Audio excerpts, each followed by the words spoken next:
Central finance minister Arun జైట్లీకి letter రాశారు ఆర్థిక మంత్రి ఈటెల రాజేందర్. రాష్ట్రానికి రావాల్సిన నిధులను విడుదల చేయాలని కోరారు. ఏపీ విభజన చట్టం ప్రకారం రాష్ట్రానికి రావాల్సిన ఆర్థిక సాయం అందించాలని లెటర్లో రిక్వెస్ట్ చేశారు.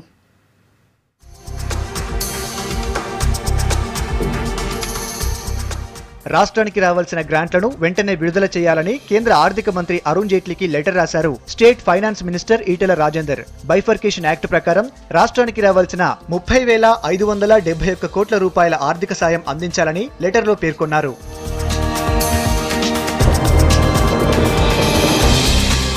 2015-16 ఆర్థిక సంవత్సరానికి రావాల్సిన 1000 కోట్ల గ్రాంటుకు గాను 450 కోట్లు మాత్రమే ఇచ్చారని లేఖలో పేర్కొన్నారు ఈటెల. ఏపీకి ఇప్పటికే 2 విడతలుగా గ్రాంట్ రిలీజ్ చేశారని కేంద్రం దృష్టికి తీసుకెళ్లారు. పెండింగ్ నిధులను వెంటనే విడుదల చేయాలన్నారు.